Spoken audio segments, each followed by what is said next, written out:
Hello everyone, thank you so much for tuning in to Canada and Beyond. We welcome you to our channel. If you haven't done so, please go ahead and subscribe to this channel so that you don't miss any of our future video. And if you are already subscribed, thank you so much for returning to this channel as a viewer.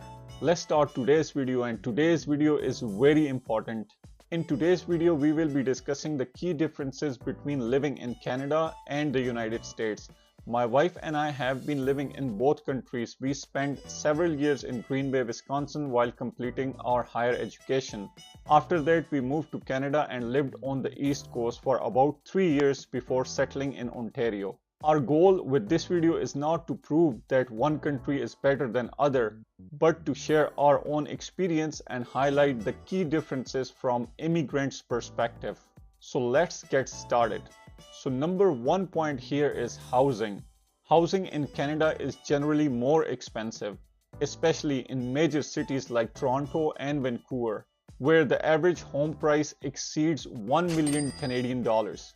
In contrast, in United States, it offers more affordable housing in many regions with a median home price of around $417,000 US, and this is as of 2023.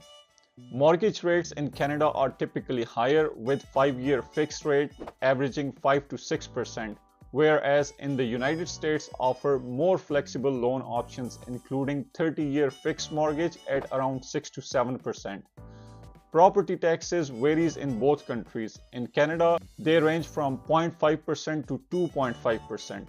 In the United States, like New Jersey and Illinois, have rates exceeding 2%, while others like Hawaii are below 0.5%. The rental market is competitive in both countries, with cities like New York, San Francisco, Toronto, and Vancouver having some of the highest rents. A one-bedroom apartment in these cities can easily cost more than $2,500 US per month. If affordability is priority, the United States tend to have more better options. Now, the second point here is healthcare. Canada has publicly funded universal healthcare system, meaning all residents have access to medical services without direct cost. It is funded through taxes, with healthcare spending making about 12.2% of GDP. In contrast, the United States has mixed system with both private and public insurance.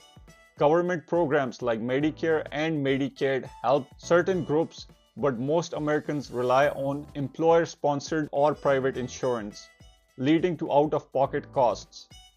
The United States spends about 17.8% of its GDP on healthcare, but millions remains uninsured or underinsured. While Canada's healthcare is free, it comes at cost of higher tax. For example, in Ontario, if you earn $100,000, you might pay around $30,000 in taxes only, with a large portion of these taxes goes to healthcare. Additionally, Canada's healthcare system faces long wait times. There have been cases where patients have died while waiting for emergency care. Based on my experience, I would rather have private insurance and pay for the healthcare services than risking long waiting times. Number 3 here is taxes. Both countries have progressive income tax system, meaning the more you earn, the more you pay. In Canada, federal tax rate starts with 15% of income up to $53,000 Canadian and go up to 33% of income over $235,000 Canadian. Provincial taxes add another 5 to 25% depending on the province. In the US, federal tax rate starts at 10% of income up to $11,600 USD and rise to 37% for income over $609,000 USD for single filers. State taxes vary widely. Some states like Texas and Florida have 0% income tax, while others like California and New York exceeds 13%. Canada generally has higher taxes, but it offers universal healthcare and strong social benefits. The US has lower taxes in many states, but individuals often pay more in healthcare and other services. Now, number 4, which is very important, is work culture.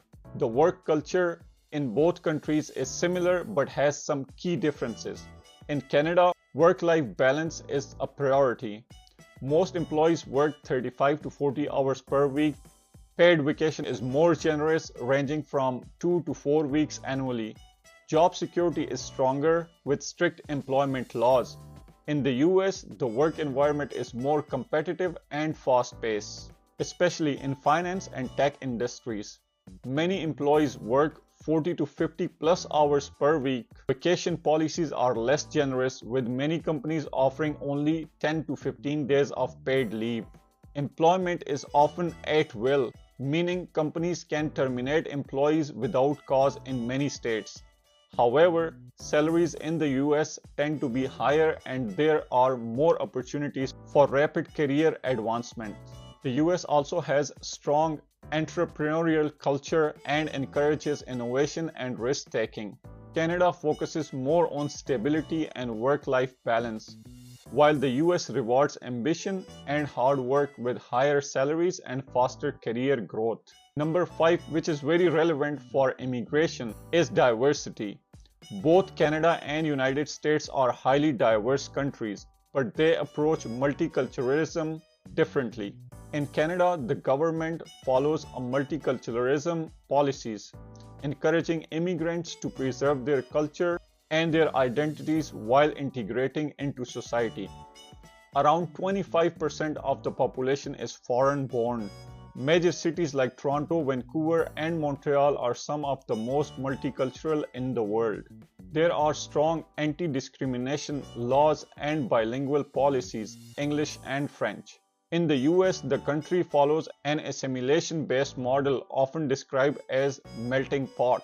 About 14% of the population is foreign-born. The US has a long history of immigration but faces ongoing debates on immigration policies and racial inequalities. Overall, Canada promotes multiculturalism and inclusion while the US values diversity but emphasizes assimilation into the national identity. Conclusion: both Canada and United States have their strength. Canada offers a higher quality of life, stability, and strong social programs, but comes with high taxes and expensive housing.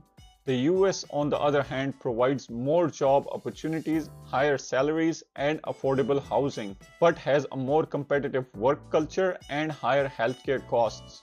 At the end of the day, the choice between the two depends on what you value most: stability and social benefits, or career growth and affordability. This is all for today's video. If you found this video helpful, don't forget to like, share, and subscribe. Let me know in the comments what you think about these differences. See you in the next video.